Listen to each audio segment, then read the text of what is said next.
Desde la perspectiva ciudadana, Canal 19 presenta Pulso Ciudadano, con la conducción de Julio Valdivieso.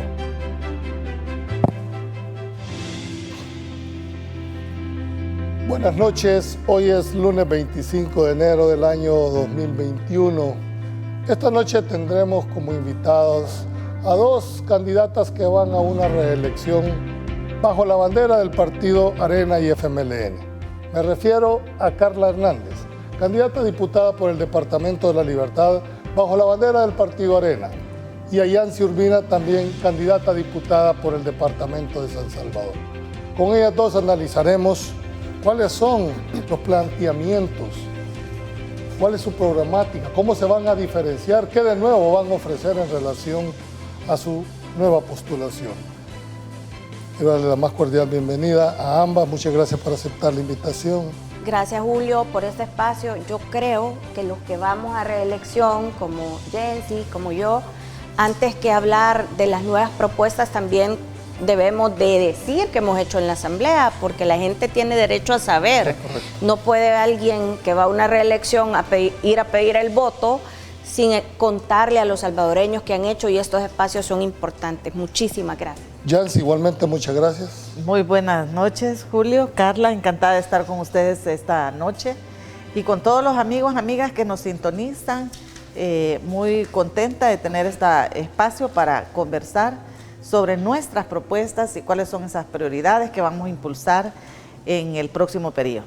Antes de entrar a un debate y a explorar cuáles son esas plataformas legislativas, primero quiero mandar un pésame tanto a la familia de Roberto Cañas como a la familia del doctor Omar Pastore.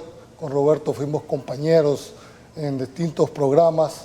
El país creo que pierde una de las voces en la parte de izquierda como persona académica. Igualmente con Omar también fuimos panelistas, colegas. Creo yo que Dios les dará la sapiencia a la familia para poder aceptar estas decisiones de las cuales uno no depende. Vayan nuestras condolencias en mi carácter personal como en el del canal y sobre todo en de la Junta Directiva del Grupo Megavisión. Finalmente, también hemos tenido las denuncias de lo que pasó el día sábado aquí en la colonia San Benito. Esperamos que el jefe de distrito de la alcaldía de San Salvador tome cartas en el asunto con este tema, o van a esperar que haya un muerto para que entonces reaccionen. Acuérdense ustedes que van a estar siendo fiscalizados, sobre todo a un mes de una elección. Dicho esto, Carla, como muy bien tú lo planteaste al inicio, tú vas a una reelección y sobre todo la ciudadanía necesita saber qué has hecho durante tu gestión, si has asistido, dijéramos, si no a la unanimidad de las sesiones parlamentarias, por lo menos a la gran mayoría, cómo han votado, cuál ha sido tu posición. En síntesis, quisiéramos saber qué le vas a ofrecer al pueblo, aparte de lo que ya hemos visto en tu gestión, pero tú, en este momento, ¿cómo rendís cuentas ante tus electores del Departamento de la Libertad? Gracias, Julio. Bueno, primero, uno de los proyectos que para mí ha sido un gran logro es la aprobación de la Ley de Fomento a la Donación de Alimentos, una propuesta mía que daba vida a través de una ley a los bancos de alimentos, que son figuras que se utilizan en el mundo para poder promover la donación de alimentos a comunidades vulnerables, a centros de desarrollo infantil, a hogares de ancianos.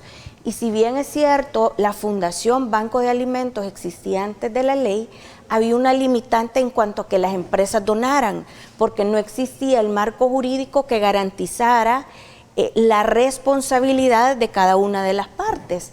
Con la ley lo que logramos ver, para que los salvadoreños tengan idea de lo que es una ley ya en acción, porque ya está aprobada, es que este banco de alimentos ayudó fuertemente a llevar comida a los centros de contención. ¿Perdón? ¿No la vetaron?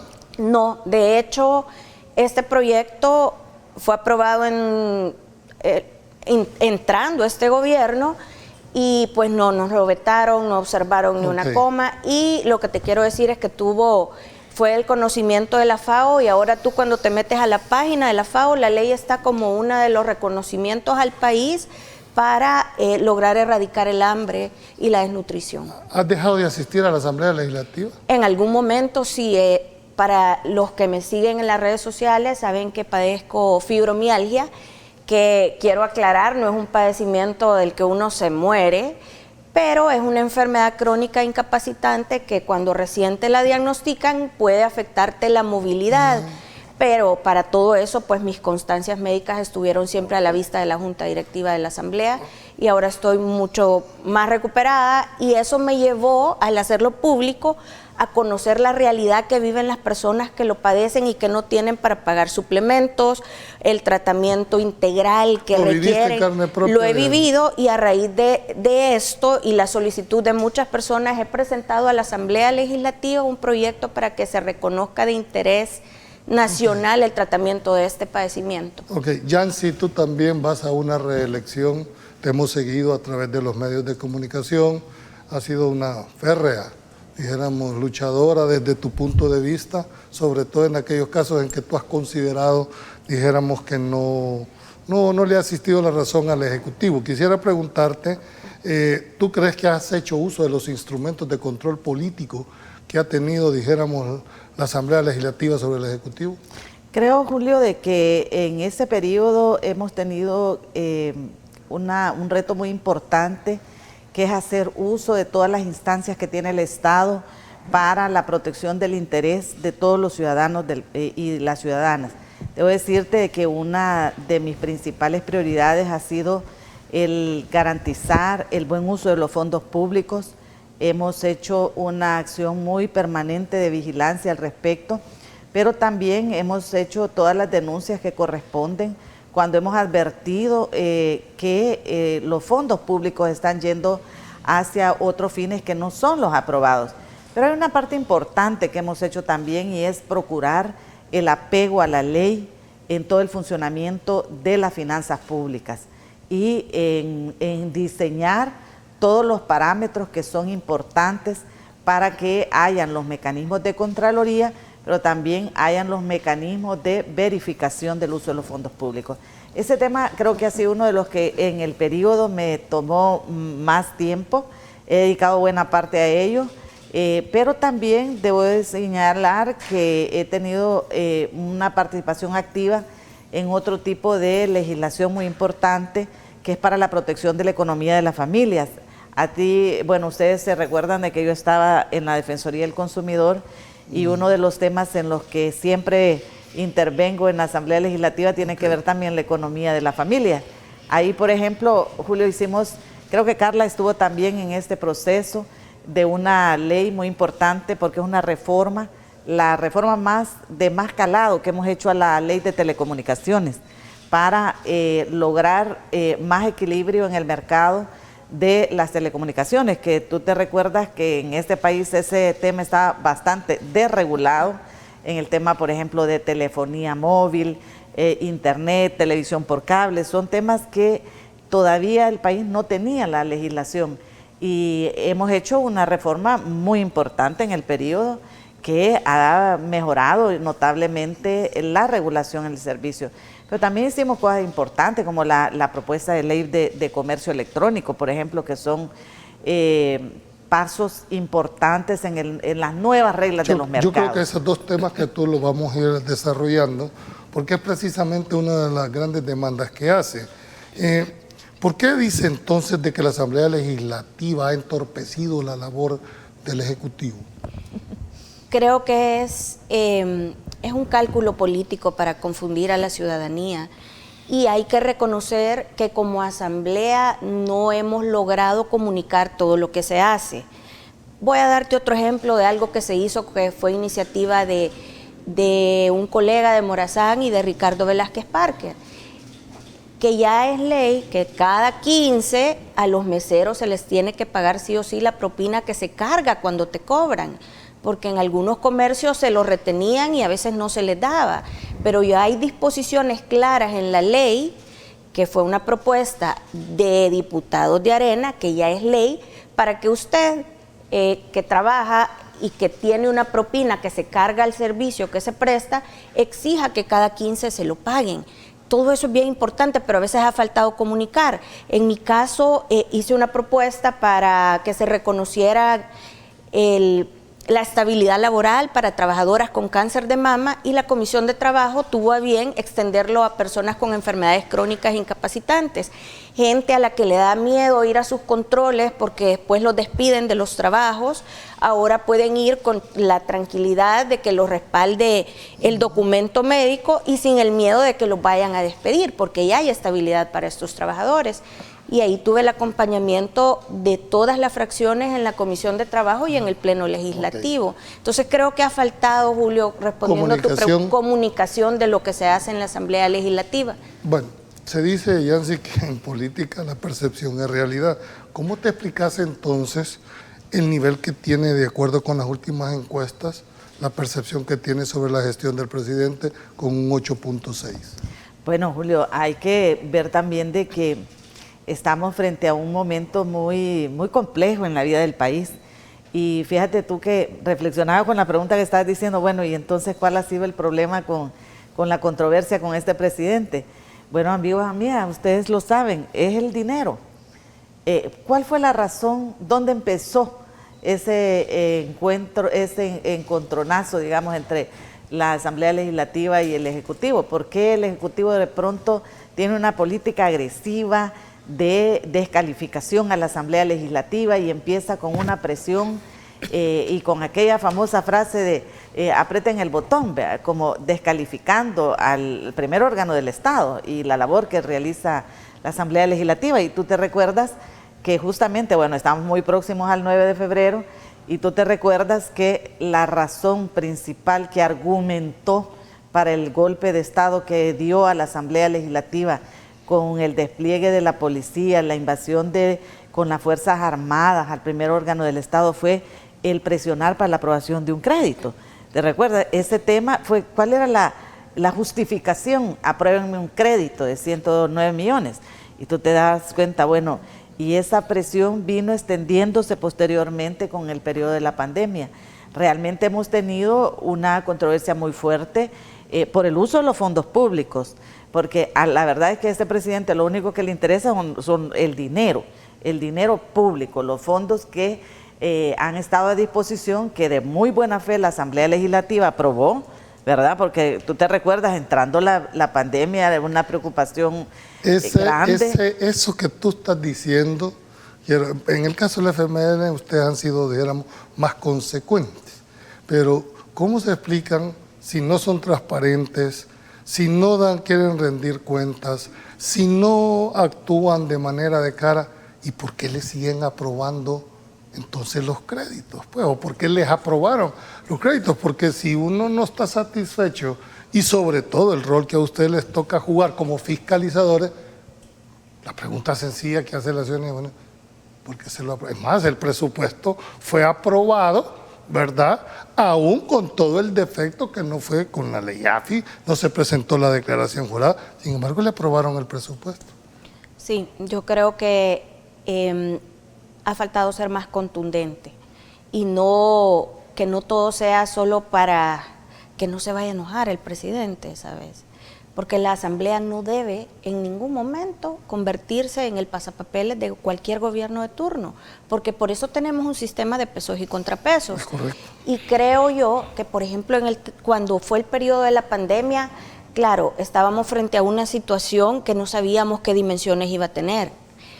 Se justificaba de alguna manera acompañar, aunque yo siempre he sido bien reservada en el tema del endeudamiento, pero creo que habían motivos para decir, bueno, ¿qué pasa si no damos estos préstamos?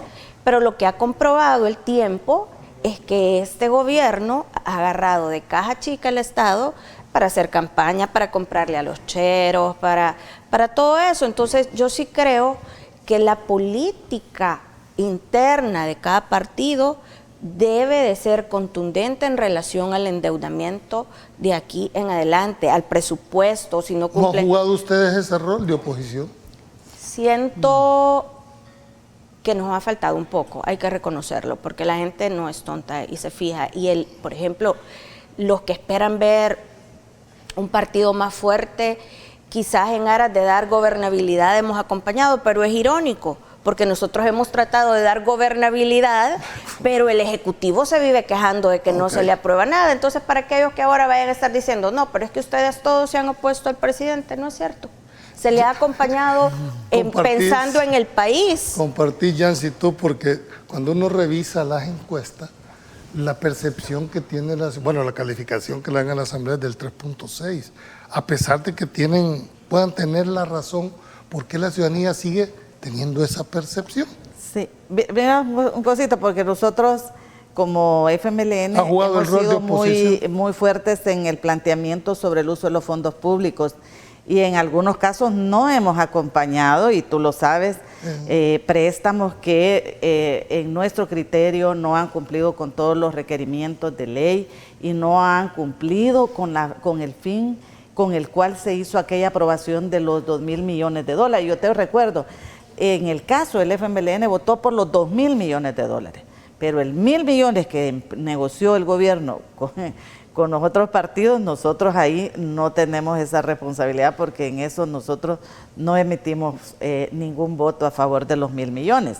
En realidad eso ya fue un exceso desde nuestro criterio, porque duplicó para el mismo concepto otros fondos adicionales, y ahí ya sí nosotros consideramos que era un exceso en términos del financiamiento. Por eso nosotros no votamos en ese momento. Nosotros, es más, criticamos y denunciamos esa aprobación muy contundentemente. ¿Por qué entonces dice el Ejecutivo que hay un contubernio entre el Frente y Arena? Ese es un discurso para su manejo de campaña, porque el presidente totalmente siempre está en campaña, ¿verdad? Él no desmontó todo su aparato, que lo ha venido traduciendo en expresiones que de pronto también hace el ridículo, porque también te has podido pensar tú, por ejemplo, esa malograda declaración sobre que los acuerdos de paz es una farsa, ¿verdad?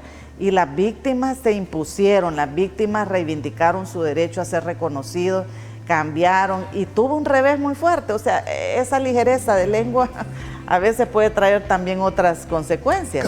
Pero Carla dice, vean, nosotros apelamos a la gobernabilidad, y por eso le dimos el beneficio. Y de hecho, yo te voy a decir una cosa, yo siempre he sido bien conservadora en materia de endeudamiento, tanto así que en noviembre de 2016, cuando el FMLN era gobierno y pedían los 550 millones, que ya se habían asignado algunos fondos que estaban en Banco Central, Alejandrina Castro, Patti Valdivieso y tu servidora no votamos, porque sabíamos que ya estaban esos fondos en el Banco Central de otra fuente de financiamiento y se estaban pidiendo en estos 550 millones. Pero en aras de la gobernabilidad, con el tema de la pandemia, y eso se acompañó, pero yo sí creo que debemos ser más duros en materia de endeudamiento y las finanzas públicas. Tenemos que ir a un corte comercial. En la segunda parte analizaremos las estrategias de campaña que ambas candidatas tienen de cara a su reelección. No nos cambie, volvemos en Pulso Ciudadano.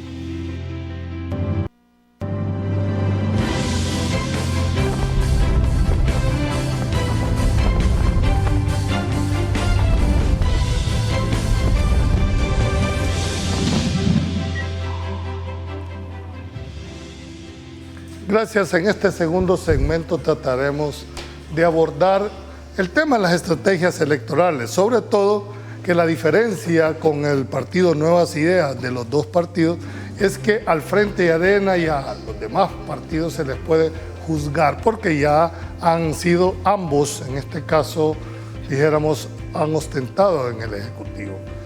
Nuevas Ideas no tiene, dijéramos, pasado político en el sentido de que no ha sido gobernante, o por lo menos ha ostentado el poder hasta este periodo. Quería preguntarte, la estrategia que tú has diseñado, Carla, ¿será una estrategia de bandera, una estrategia de cara? ¿O cómo tú pensás enfrentar, dijéramos, sobre todo en el Departamento de la Libertad, que son 10 diputados, vas en la tercera casilla? ¿Cuál es tu estrategia o cuál ha sido, dijéramos, lo que el partido les ha dicho? ¿Voto bandera o voto rostro? Pues yo estoy promoviendo el voto por rostro, porque como ya soy diputada, tengo que decirle a la gente, Carla Hernández, que va en la bandera de Arena, ha hecho esto, esto y esto. Es lo correcto. porque no se vale, si alguien no hizo su trabajo, que juzguen al partido cuando una persona no lo hizo. En otros casos, yo tengo cómo llegar a la gente y decirle, andamos un mapa que hemos hecho en tamaño grande, en donde hemos puesto las actividades territoriales. Y cuando hablo con la gente, le doy cuenta del trabajo en la asamblea, porque son dos cosas, porque hay una realidad, Julio. Uno no puede legislar aislado de la gente. Si no vas al territorio, no te das cuenta de lo que está pasando o cuáles son las necesidades. Y en mi caso, quiero decirte con mucho orgullo, llevo 80 jornadas médicas, más de 20,000 personas atendidas en esta legislatura, porque no lo hacemos solo en campaña. Mi equipo y yo trabajamos permanentemente. O sea, si pretendes en 2 meses, 3 meses hacer lo que no hiciste en 3 años y con la mascarilla puesta, nadie te va a conocer. Entonces, ¿a qué le apostamos con un equipo? Y todos nos reímos porque decimos, bueno, nosotros no estamos en campaña, estamos haciendo el trabajo que siempre hacemos durante los 3 años. Y pues esperar que los salvadoreños reconozcan ese trabajo, y al final la mejor manera de honrar nuestros colores, el tricolor, nuestra bandera y nuestros principios, es trabajando cerca de la gente y haciendo las cosas bien, Julio. Pues pareciera, Carla, con todo respeto, de como que eso te hace falta, es decir, la gente tiene esa percepción, o es que en realidad no quieren portarlo, el tema partidario, sus banderas, sus distintivos, que siempre ha sido como un hecho. ¿Te avergüenza tú usar eso? No, a mí no me avergüenza. Ahora te voy a contar. Nosotros hemos hecho un video con mensajes positivos en diferentes lugares en el Departamento de la Libertad, y ese video no era con colores, porque era un video como motivando a la gente. Entonces, como cuando vas a visitar el territorio, y algunas veces te voy a decir, cuando vas a una actividad de un alcalde que es un consejo plural, no puedes ir coloreado. Eso no significa que en mi publicidad no esté la bandera, porque yo me siento orgullosa de los principios y valores que representa el partido. ¿Abrazás esos principios? Los abrazo y los respaldo con mis acciones. Como te decía, la ley de fomento a la donación de alimentos, la ley que le da estabilidad laboral a los trabajadores con enfermedades crónicas incapacitantes. Es que tenés que honrar los colores con tus acciones, porque hay gente que se puso el chaleco, que usó la bandera y la manchó. O sea, no solo se trata de vestirte, hay que ser y parecer. Y yo creo que todos los que corremos por la bandera de Arena deberíamos tener claro eso. Cualquier acción individual beneficia o afecta a la marca. Ya vamos a entrar a casos puntuales. Nancy, igualmente la estrategia, bueno, ustedes siempre se han decantado por la bandera. Sí. ¿No van a promover el voto por rostro ustedes? En este proceso electoral, Julio, hay una combinación. Nosotros siempre mantenemos la identidad nuestra, somos rojos, tenemos nuestra bandera. Eso siempre es parte de nuestra carta de presentación. Y en el caso particular de este periodo hemos combinado la bandera y también el rostro, porque hay un proceso que no podemos ignorar, y es que la legislación fue habilitando esa parte hoy, y eso toma mucho porque la gente también va desarrollando identidad, confianza en ese ámbito. Entonces hay una cierta, digamos, adecuamiento en ese ámbito de colocar también los rostros. Son rostros confiables, son gente que probada en el trabajo, que tiene un compromiso. Entonces promovemos el rostro, pero también promovemos la bandera. En mi caso particular tengo una identidad muy clara con mi bandera y con mi partido, y yo, como le digo a la gente, soy roja. Y ahí voy además, con mi rojito para todos lados, ¿verdad? Y es que además es un derecho de los salvadoreños de poder votar por rostro, no, es que más allá del tema de lo que nosotros querramos o no querramos hacer. Es que la pregunta iba más porque han golpeado tanto el tema publicitario de que el FMLN es corrupto, que Arena es corrupto y que lo mismo de siempre. Pero los partidos son gobernados por personas. O sea, quien comete en todo caso un acto es individual. Mi pregunta iba orientada porque yo me acuerdo en otras campañas vestían tricolor, en el caso tuyo, cantaban la marcha, ¿verdad? El país va a ser El Salvador en la tumba, etcétera, etcétera. En el caso del FMLN, la mano izquierda, el pueblo unido jamás será vencido. Es decir, ustedes estaban hablando a un nicho propio de su sector. En función de eso que decimos, porque ahora, o esa estrategia de campaña, no pareces con tus colores de blanco, algunos medios acelestados. Entonces, la pregunta lógica, ¿qué pasa? Pero creo en esto, Julio, de que hay que mirar, la gente tiene, nosotros tenemos una identidad partidaria, que tenemos estatutos, tenemos valores, principios, tenemos un programa político, tenemos una plataforma que alberga a todos, pero también tenemos, especificidades, o sea, en nuestro grupo hay compañeros que tienen más especialidad en ciertos temas y ellos naturalmente lo desarrollan en ese ámbito. Por ejemplo, en el caso particular yo tengo más desarrollo en el tema, de las finanzas públicas, en el tema económico, siempre he estado viendo la protección de la economía y la familia, esa es mi identidad. Yo hablo de eso, pero hay otros compañeros que tienen un desarrollo, por ejemplo, Cristina Cornejo, que tiene un desarrollo más fuerte en el tema electoral, en el tema de la legislación, constitución, es decir, hay otra especialidad. Entonces cada uno tiene ese nivel de desarrollo, pero claro, hay una identidad que es compartida y es la plataforma. Nosotros tenemos una plataforma que es el programa global que compartimos y ese es el que ofrecemos también a la ciudadanía. Y la otra parte, yo diría, mira, depende, porque nosotros el rojo y el himno y la bandera la seguimos utilizando. Seguís teniendo el corazón al lado izquierdo. Totalmente. Soy FMLNista, ahí me voy a quedar. Y en el caso de tú, al lado derecho. Por supuesto. Sigo siendo de derecha, sigo siendo arenera y me enorgullezco de ello. Ok, hoy quiero hacerles esta pregunta. ¿Se han topado ustedes dentro del ejercicio de la Asamblea donde la línea partidaria choca con tu visión, dijéramos, muy personal? No en los principios y valores, pero por ejemplo, te citaba el caso de los 550 millones que nosotras no acompañamos y no por eso dejamos de ser areneras. Cuando la ¿No reforma... te trajo costo esa decisión? Pues... Me refiero al interior de... En algún momento, pues sí, nos dijeron, miren, aunque habíamos dicho que no íbamos a votar, hubo una discusión alrededor del tema, pero es que cuando hay una democracia interna en los partidos, esto es normal, esto debería de ser normal, porque bien se sabe cuando votas por principio y cuando es porque, saber qué ondas. El otro caso que tuvimos fue con la reforma de pensiones, que si bien es cierto, yo estaba de acuerdo con defender las cuentas individuales, no me parecía que las condiciones fueran favorables para los trabajadores y no voté.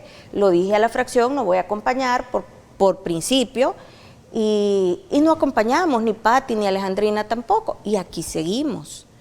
A ver, yo creo que todos deberíamos de tener ese derecho de poder razonar y decir y disentir. ¿Crees que los partidos han evolucionado hacia esa? Creo ¿No hay represalias? Porque muchas compañeras tuyas... Al principio sí, de hecho yo recuerdo con la presidencia de Mauricio Interiano había un estira y encoge por eso y yo tuve choques bastante fuertes con él. Sin embargo, a medida que ha ido pasando el tiempo, siento que el partido ha sido mucho más abierto a esa democracia interna.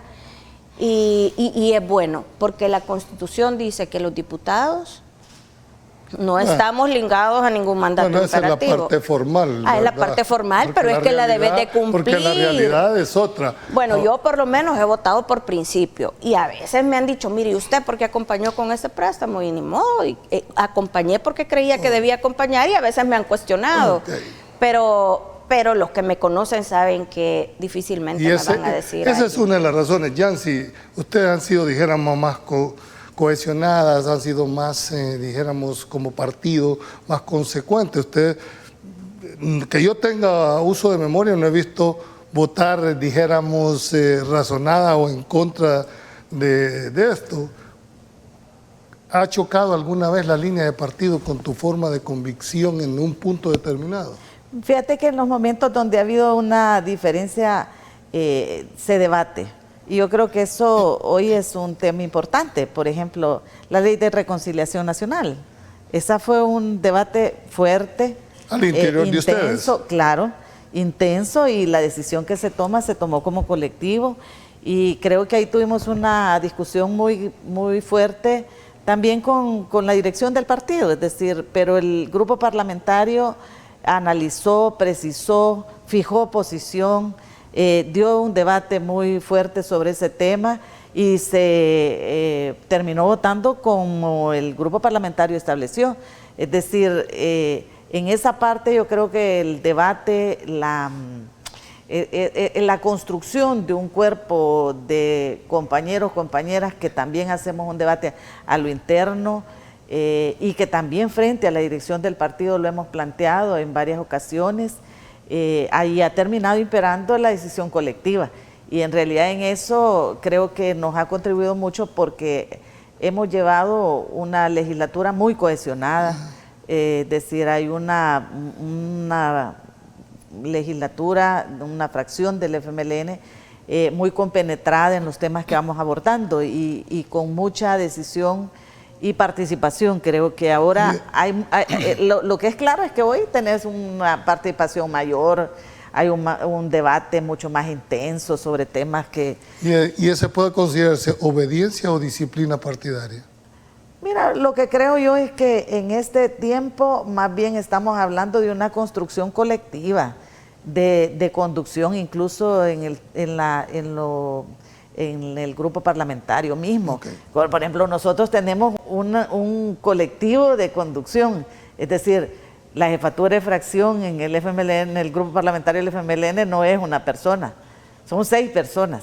Somos 6 personas del equipo de jefatura de fracción y ahí hay un debate, ahí hay un proceso de discusión muy fuerte sobre temas, sí, hasta que se debate y hay un consenso mayoritario en el grupo parlamentario, se toma una decisión. Yo te hacía esta pregunta porque debe haber una disciplina. Cuando tú abrazas una ideología, abrazas unos estatutos, unos principios, tenés que abrazar también una disciplina, porque si no querés, o si querés darle cumplimiento al 125, andate por las candidaturas no partidarias. Y te hago esta pregunta porque... Es que una cosa no creo que esté divorciada de la otra, Julio. Pienso yo. Porque, ¿qué pasó con ciertos diputados del Partido Arena? Entraron bajo la bandera del Partido Arena, pero se maneja que de acuerdo a esas posiciones que tuvieron, fueron como marginados del grupo parlamentario de Arena. Es decir, ¿por qué? O por lo menos lo que públicamente se conocía era que estaban como disidentes de algunas de las decisiones partidarias. Pero vimos que el partido dijo que no, que los marginó, no los podía expulsar porque no creo que no se tomó esa decisión. Por eso te hago la pregunta. El caso de ellos es bien particular, y tan particular que algunos ya son funcionarios de este gobierno. Ahí no hay una cosa que tenga que ver que por convicción no acompañaron. Y ellos tendrán que responder por sus acciones. Yo no puedo responder por ellos, pero en lo que a mí respecta, yo siempre he sido... yo defiendo los principios y valores que tenemos como partido, pero también cuando no estoy de acuerdo con algo lo he hecho saber, y la fracción ha sabido que voy a votar diferente en temas como las pensiones, por ejemplo, que para mí es un tema bien particular y no estuve de acuerdo. ¿No te mandan a que vayas al baño cuando llegue el suplente para poder votar? No. ¿No es esa la acción? En el caso del FMLN yo veo que Yancy se ríe porque es una práctica que de todos es conocido, ¿verdad? Que cuando no hay una decisión, en el caso de ellas porque han sido muy contundentes sus posiciones, la trayectoria, pero en otros casos hemos visto raro votaciones donde los suplentes superan a los propietarios. Sí, ese es un tema que ocurre en la Asamblea Legislativa, ocurre ese tema, Julio. Yo creo que pues está a la vista. La ventaja ahora de la Asamblea es que es pública todas sus actuaciones, las comisiones, las plenarias están a disposición y la población puede dar seguimiento con toda transparencia a lo que está ocurriendo. O sea, en eso creo que es una práctica que ha ocurrido y en muchos casos en temas muy delicados, conflictivos también lo observas. Ahora, yo sí creo de que es importante tener claridad de cuál es el programa político y la naturaleza de tu partido. O sea, nosotros somos un partido de izquierda y tratamos de ser coherentes con nuestros planteamientos de izquierda. Es decir, si hay una iniciativa de ley que choca con nuestros planteamientos de izquierda, nosotros obviamente nos distanciamos de esos planteamientos. Y, por ejemplo, si hay una decisión sobre un impuesto regresivo, por supuesto que nosotros tendemos a tener un análisis de protección para la población, es decir, es natural a nuestra posición. Entonces ese debate, eso no nos genera debate, a nosotros nos genera debate aspectos, digamos, de grandes decisiones como lo que tuvimos de la ley de reconciliación, que fue un tema fuerte, entre otros, ¿verdad? Para decirte algo, porque en el día a día la construcción también de país te requiere grupos parlamentarios también cohesionados, fuertes, alrededor de un programa político. Esa es por lo menos nuestra aspiración. Quiero dejar planteada la pregunta, porque tenemos que ir a un corte, Carla. ¿Cómo ven ustedes la próxima legislatura? ¿Cómo te mirás, mejor dicho, tú en la próxima legislatura? ¿Cuál es el rol que va a jugar el Partido Arena? ¿Cuál es el rol que va a jugar el Partido FMLN? Aunque dicen que van a desaparecer, por lo menos eso es lo que dicen sus adversarios que políticos. Y que se sienten a esperar. Van a agarrar tickets. Y se van a sentar a esperar.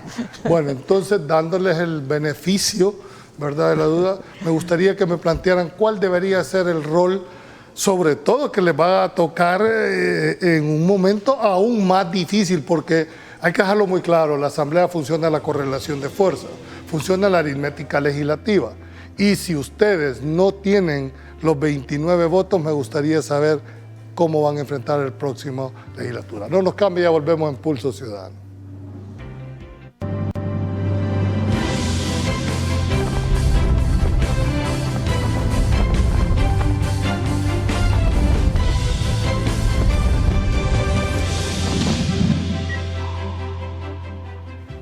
Gracias por continuar en esta última etapa del programa.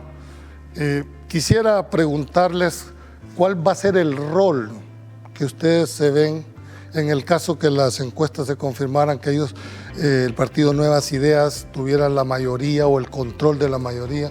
¿Cómo se ven ustedes en ese rol? ¿Qué tipo de oposición pretenden ser ustedes? Bueno, mira, primero tenemos que estar claros de que eso no va a suceder. Como yo te decía antes de la pausa, que agarren ticket y se sienten a esperar, porque Arena no va a desaparecer. Aunque las encuestas... Sí, Julio, pero hay una cosa. Los que hablan a la ligera de las encuestas no conocen el sistema de residuos que funciona en nuestro país, por un lado.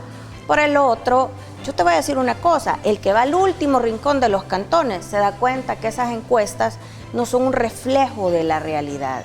Nosotros estamos saliendo y la gente nos recibe bien, nos recibe contenta, estamos llegando a dar la rendición de cuentas. Yo siempre he sido bien territorial y la gente, gracias a Dios, me ha recibido súper bien. ¿Y qué mejor encuesta que esa?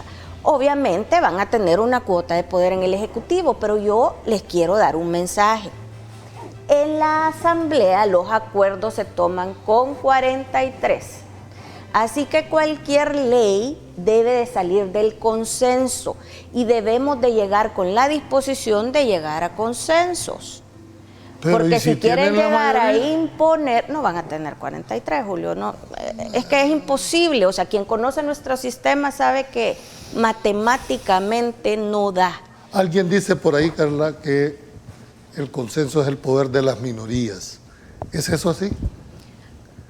Podría verse de alguna manera así, y en la Asamblea, si no estás dispuesto a llegar a consensos, vas a tener nada más propuestas de ley, que ahí van a estar, o sea, hay que entender que es un ente colegiado que representa a diferentes sectores de la sociedad, a diferentes corrientes de pensamiento e ideologías, y que por lo tanto el gran reto es poder llegar a consensos sin comprometerse a cosas que vayan al margen de la ley. También hay un tema sobre eso, Julio, a propósito de las minorías. La Asamblea es un conjunto de minorías, todas.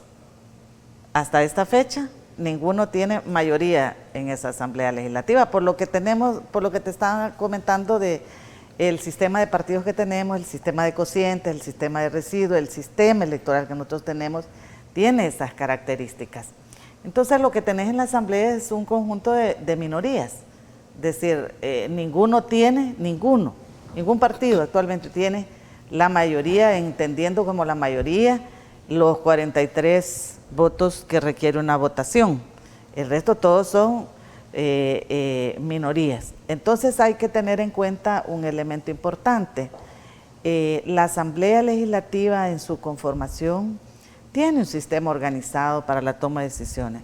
Hay aspectos que son de 43 votos y hay otros aspectos fundamentales que son decisiones trascendentales para el país, que ya el sistema establece de 56 votos. Entonces hay un mecanismo que la misma Asamblea en su funcionamiento ha diseñado y de acuerdo a la ley y a la Constitución para garantizar ciertos equilibrios. Y eso es importante para el país, es decir, ninguna mayoría construida por asocios o entendimientos entre dos o más en una asamblea es tan factible que sobrepase el tema de los 56. El número mágico dice que es 29. Para no tener la llave de la... claro está, la llave de la asamblea está en los 29 votos. Eso está, es así, por el tipo de elecciones, el tipo de votaciones que requiere, por ejemplo, el tema de deuda, contracción de deuda general. Elecciones de segundo grado que vienen. De segundo grado, que son fundamentales para el país, que trastocan, digamos, lo más sensible del país, eso de las decisiones del país. Esos están protegidas por 56 votos. Y esto es importante porque nos permite también aquello de que ese sombrerazo de decir que vamos a sacar los 70 votos es absurdo. Creo que hasta la UCA lo salió a corregir porque de pronto tienen esa ligereza de las lenguas que creen que porque los números de las encuestas establecen un cierto porcentaje, eso es sinónimo de número de escaños en la Asamblea Legislativa. Eso no ocurre de esa manera. Y es importante decir, mira, nosotros sí estamos convencidos que debemos hacer una oposición que garantice al pueblo salvadoreño la salvaguarda de sus intereses, de sus derechos, de que garantice que vamos a tener un respeto al Estado de Derecho, a la Constitución. Nuestro compromiso es con la población salvadoreña y vamos a luchar por una fracción legislativa que haga honor a ese compromiso con la población. Muchos dicen, Carla, que en la Asamblea Legislativa se dio una gobernabilidad comprada y que lo que el país demandaba era una gobernabilidad pactada tal y como lo... De hecho, se ha hablado de maletines negros, otros dicen blancos, otros dicen de otros colores, pero creo que el país demanda en realidad una gobernabilidad a través de consensos políticos que es válido. Es que negociar políticamente es válido, pero sobre la mesa. Sobre la mesa no y respetando la ley. Por eso yo te lo decía antes, hay que dar gobernabilidad, hay que llegar a consensos, pero respetando la ley. Yo oí a un colega que decía, bueno, cedamos con el Ejecutivo que aunque sea de parte del FODES para pagar algunas cosas. Si el FODES es ley de la República, mal haríamos como diputados en ceder y decir, pues que pague un poquito. Porque no, la ley dice que es el 1% si le entraron $100, 1,000 o 2,000. Y al final del día no es el tema de los alcaldes, es el tema de la gente a la que no le han llegado proyectos en algunos municipios, sobre todo en los de extrema pobreza, que ahí, como yo decía, no hay fábricas, no hay centros comerciales, no hay restaurantes ni hoteles grandes y dependen de lo que llega del FODES para algunos proyectos como los de atención a primera infancia en el municipio de Jicalapa, que están parados porque no ha llegado el FODES. Estamos hablando de eso, ¿sabes? Entonces yo sí creo que hay que llegar a consensos, pero no debajo de la mesa ni al margen de la ley.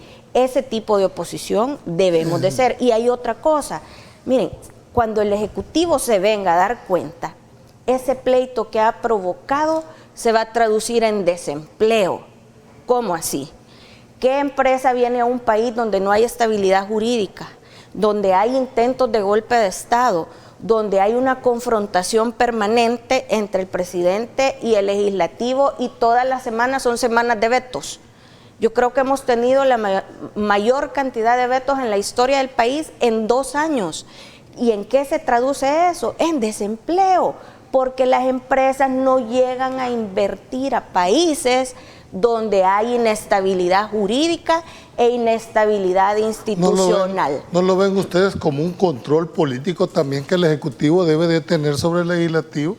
La figura del veto también es un instrumento de control. Es que el veto es bueno, pero hay vetos que se ha comprobado que obedecen a un capricho y a un estira y encoge entre el Ejecutivo, del Ejecutivo contra la Asamblea Legislativa. Entonces, yo no cuestiono que haya la figura de veto. El veto es un control en un sistema de pesos y contrapesos. Pero cuando te llegan 6, 7, 8 vetos de cosas que después la sala dice, mire,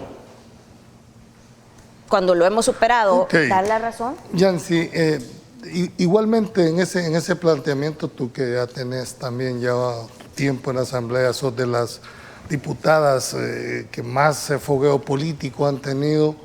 ¿Tú crees que en el país ha existido una gobernabilidad comprada? Mira, yo creo que ese lenguaje de que... Pero no me refiero solo al tema económico, porque puede haber compras de otra manera. Sí. Cargos. Sí, yo creo que el lenguaje que se ha usado mucho en los últimos meses, en los últimos años, tiende a crear una percepción de esa naturaleza. Es decir, que la Asamblea o el país funciona en base a ese tipo de prebendas y a ese tipo de transacciones que son no solo ilegales, sino que son además contraria a todo parámetro de ética. Y en eso yo creo que yo no puedo hablar sobre el resto del funcionamiento de los otros partidos.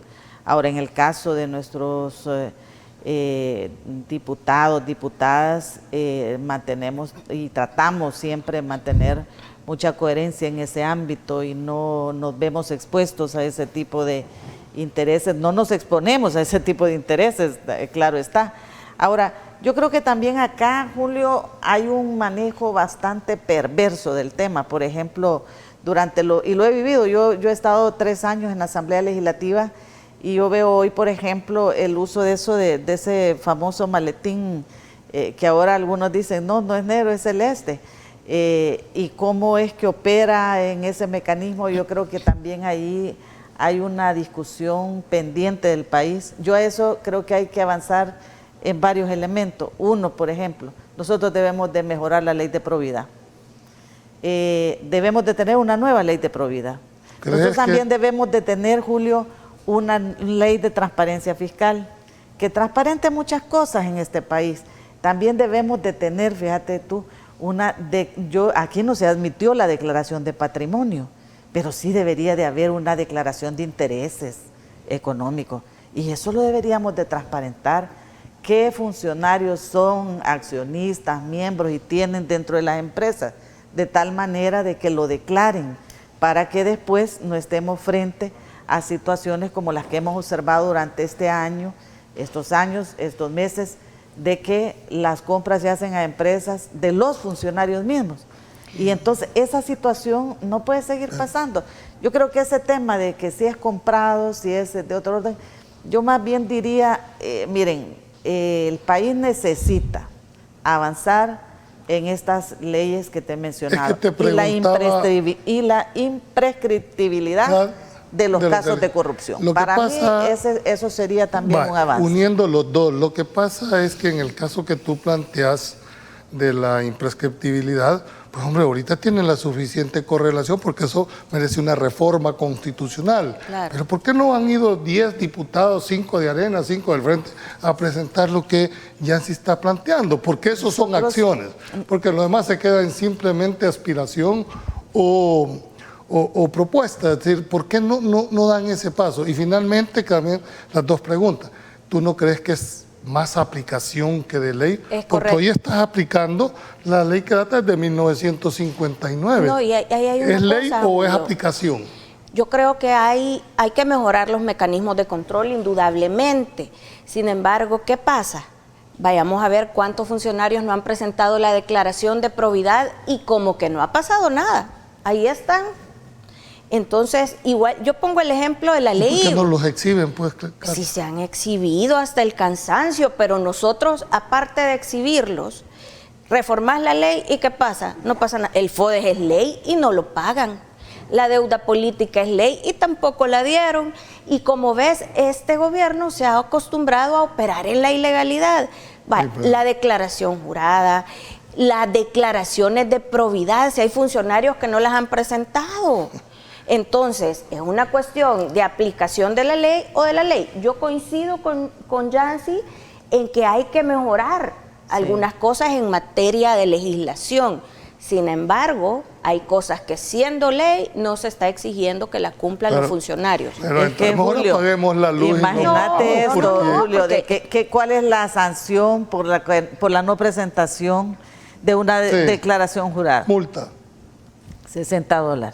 Entonces eso no, yo creo que ahí es donde pienso que hay que reformar la ley en el sentido de colocar ciertamente, ¿y por qué no lo inhabilitas en ley? Si un funcionario no tiene condiciones para presentar su declaración jurada de patrimonio, entonces inhabilitemos. Pero ahorita por pero decir algo. ahorita tienen ustedes la oportunidad, tienen la correlación de fuerza. Fíjate, porque no lo presentan. Eso le estoy diciendo, la imprescriptibilidad, creo que como es una reforma constitucional, tienes que seguir el proceso. Es muy oportuno, además, tu comentario. Yo creo que nosotros, si más no me equivoco, nosotros hemos presentado una, vamos a retomar el punto porque creo haber visto un proyecto de reforma en ese ámbito. Y nosotros pero con el fuero. Creo que es importantísimo que demos pasos en esa materia. Mira, el país no puede seguir perdiendo sus recursos por el manejo irregular de los fondos públicos. Nosotros tenemos que cerrar todos esos portillos. Parte de eso son reformas, otras son leyes. Porque fíjate que yo sí creo que una ley para transparentar los intereses económicos que cada quien tiene. Tú tenés razón, creo Yancy. que es conveniente igual para que el Carla, país. pero lo que esperamos los ciudadanos es decir, bueno, hoy que tienen ustedes la correlación de fuerzas, hoy que ustedes van a ser diputados hasta el 1 de mayo, o sea, no es que ustedes lo eligieron solo para diciembre, de aquí para allá, porque es, dijéramos, campaña electoral. ¿Ustedes estarían dispuestos a presentar esa reforma constitucional? ¿Ustedes estarían dispuestos a presentar la reforma a la Ley de Probidad de 1950 en el cual se exija la inhabilitación del cargo? ¿Podemos esperar eso como ciudadanos? Por supuesto que sí. Ese es nuestro compromiso. Y de hecho, nosotros ya presentamos algo relativo al fuero, Julio. La iniciativa por primera vez fue de Patti Valdivieso y yo pues le di firma, le acompañé, y también Emilio Correa pasó otra vez pidiendo que se estudie el tema del fuero, aunque el fuero es al cargo, no a la persona, pero pareciera que hay un vacío ahí y hay que esos puntualmente. Dos puntos que ya se ha tocado ahora, como y es la ley de hecho, probidad, por supuesto. La imprescriptibilidad de los delitos en contra, creo que el país lo demanda. La otra es precisamente si no hay una nueva ley, porque ya no da para una nueva ley, pero una reforma, y hoy que tienen la correlación, y si la vetan, bueno, eso es un derecho que tiene el presidente, pero que quedaría evidenciado. ¿Ustedes se comprometen públicamente a presentar antes de que termine esta legislatura? La de la ley de probidad, sí. La de la reforma constitucional, obviamente, por quedar bien, no voy a decir aquí, esto es algo que tenemos que hablar con el grupo parlamentario porque tiene que ser un esfuerzo de partido. Bien. Pero sí me comprometo a hablar con mi partido para que podamos trabajar en algo. El tiempo se nos agotó, nos comprometemos a hacer un segundo entrevista con ustedes, pero sobre todo, los amables televidentes han escuchado cuál es la forma de pensar de cada una de estas candidatas a diputadas a una reelección, el carácter que se debe tener para la toma de decisiones. Serán ustedes los que el 28 de febrero decidan a quienes quieren tener como representante en la Asamblea Legislativa. Y finalmente, estos compromisos que hoy acaban de adquirir anoche, esperemos verlos antes del 1 de mayo del 2021. Pasen buenas noches, que Dios me los bendiga y nos vemos el día de mañana en otro programa más de Pulso Ciudadano.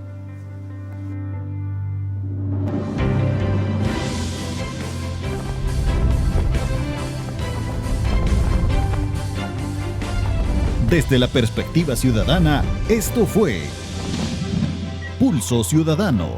Le invitamos al próximo siempre a la misma hora y por este mismo canal.